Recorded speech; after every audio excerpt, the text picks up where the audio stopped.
So, my name is indeed Alexandre. I come from the Publications Office of the European Union. And one of the responsibilities of the team we have is to generate and to curate and maintain the EU Web Archive. It's an archive that harvests the websites of all the EU institutions, the bodies, the agencies, mostly on the europa.eu domain. Now, in the last presentations of the last few meetings, our team has shown that one of the projects we have and ambitions we have is to take this archive and ingest it into our long-term digital preservation system. Now, because of that, one of the things we had to do is to give a very hard look on what are we generating as content, because this long-term factor will multiply all the footprint of every gigabyte we produce now for years and years and years to come. To do this, we took the advantage that we have a tiny archive and we did not need anything as sophisticated as what we just saw. Our approach was to recuperate all the WARC files we've generated since we started doing the things the way we do them now, so since 2019. We opened all the WARC files we had and we extracted the response and the revisit records. We kept the metadata and we put it in a relational database. Now, this we're talking about 73 million responses only, starting from 64,000 WARC files. It's a lot, but it's within what the relational database can handle. And the advantage there is that we have all this metadata that we can then mine and query and investigate and try to make some analysis. So what I will show you today is one of those analyses that we've made, which is the very large payloads. So by this we realize that in our archive we have response records whose payload is bigger than 1 gigabyte. Now, there's very few of those. Actually, so few that I realized I forgot a zero. So it's actually 0.002% of the records we have. So 1 out of 70,000. However, even though they're a very, very tiny part in numbers, in size, they represent 16% of all the payloads currently in our WARC files. So even though they're very rare, they have a disproportionate impact on the footprint of our data.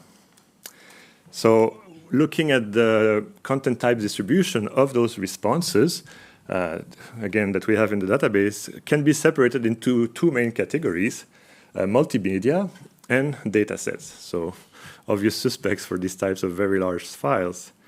So then the analysis we've done is we went back to all these, the URL, the domains where we found all these big responses, and we made a full clustering and inventory. We realized that some of them were obviously out of scope of what we are tasked to preserve, so this helped us refine the scope of the crawls. However, some content was within our scope, but then we analyzed what we consider to be duplication of preservation.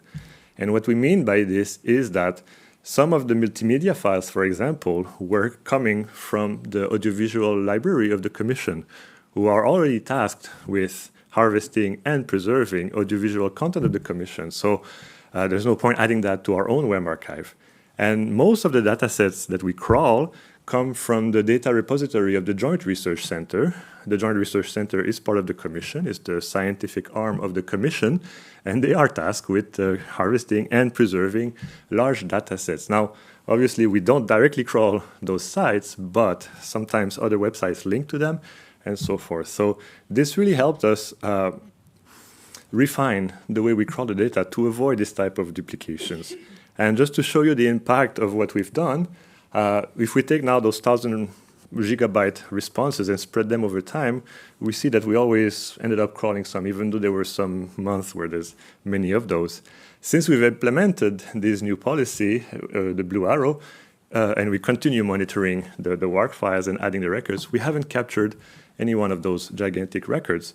Now, to make it clear, it doesn't mean that because it's big we don't want it, but now that we have those rules in place, it allows us on a crawl-by-crawl basis, when we do the tests and everything, to understand if we should be careful for this particular seed and so forth.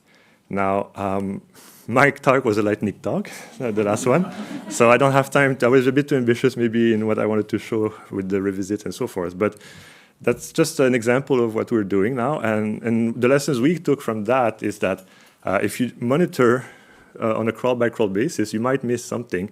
And sometimes it's good to look back like we're doing now and try to see more the bigger pictures because we really want to rationalize all the data that we generate now.